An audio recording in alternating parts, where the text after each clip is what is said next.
Alright guys, we're at where we're at. The shop is all nice and clean now. I moved stuff around, moved the car around.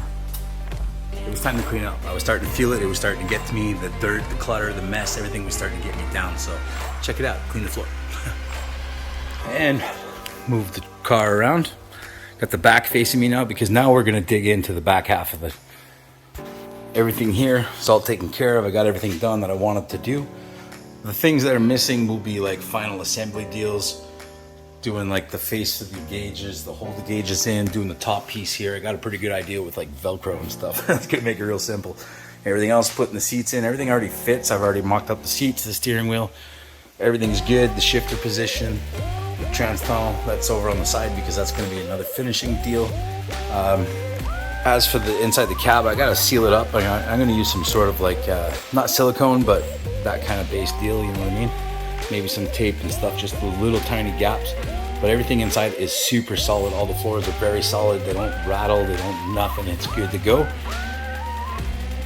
Pretty much got it all figured out. The only thing left really to do is to figure out where the wiring harness and stuff is gonna run. But for that, I gotta put the engine in. And at the same time, I got motor mounts to build and stuff. So I'll just worry about that a little bit later when the time comes. It'll be back down to bare chassis by then, which would be kind of cool. As for the back half, I've got to figure out a better mounting solution for these the fenders.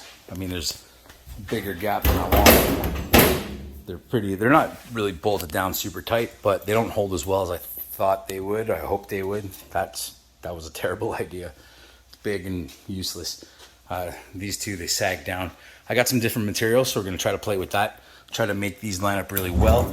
I kind of made a mistake when I fabbed this one because it's a tab that I'm supposed to put a bolt through, but with boxing off the inside like I did there, there's no way to get a bolt to it. So I'm gonna have to figure out something out. With that, mechanic wire seemed to be the solution so far. I'm gonna rethink the fuel pump a little bit. I might move it over to the side over here. And the reason for that being that I might want to put a big filter between the pump and the cell because it's got that foam in it to keep it from sloshing around or whatever. So I don't know, I gotta find a solution for that. So big filter there. Everything else is pretty well tied up. I gotta figure out the differential. I gotta double check it and make sure it's gonna be strong enough. Battery box is just sitting there right now. I'm gonna finish that off and weld it up nice and tight, solid in place. Make sure, just go around check, make sure all my welds are good, the cage welds are good. I found a few spots on the interior, so there's no reason that I might not have a few out here. I want to put some brackets on there in various spots that might come in handy, a lot like I did with the front. I made a few brackets that I ended up not using yet, but as the build continues and I start putting the motor in and all the mechanical stuff and all the wiring and whatnot, I'm sure I'm going to come across a few things that are going to take a couple harness points or some mounting points, something of the sort. I know in the back here I'm going to have to figure out like the relays for the fuel, for the lights and all that kind of stuff. So I might need a panel mounted somewhere. I'm gonna figure out as I go like strategic locations where I think I might use something, kind of like I did in the front. And once again, I'm just gonna go for it. Like I'm trying to vlog these because it's tough for me to go back after I edit them all and then I gotta watch them it takes a really long time. So I noticed that when I vlog them, I'm more on point about what's going on. I know more accurately what's going on. But at the same time, like I have a hard time stopping working to pick up the camera to remember to say, oh yeah, this and this and this, and this is how I did it, and this is why. You guys following me? And now I'm jibber-jabbing, mumbling or bumbling, going on and on for nothing. So that usually means it's time for me to get back to work.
Alright, so it's all stripped down, all the auxiliary sort of parts are off. Gotta take these mounts off still. I just marked them, forgot to take them off. So I'm gonna ditch these and that one there too, because that was when it was rear mount radiator. And the only reason I'm taking them off, I might put it rear mount eventually. I could leave them, but I have to get in here and do a bunch of work, and I know these are gonna stab me in the back and mess me right up. So zing zing, I'm gonna chop those off. Then I'm gonna get in here, patch up that little hole thing. I'm gonna go all the way around all that stuff, make sure it's all good and solid and sealed, check all the welds, clean all this stuff off the back. Maybe work my way up here since I'm there, clean up this a bit. Gotta make sure that's secured and welded good. These welds are nasty ugly. This happens when you have a bad mask and a bad setup and it's not clean. Then these mounts are kind of useless almost. So, but we'll cross that bridge once we get there. I gotta look into these mounts a little bit, check these out, make sure everything's good and solid.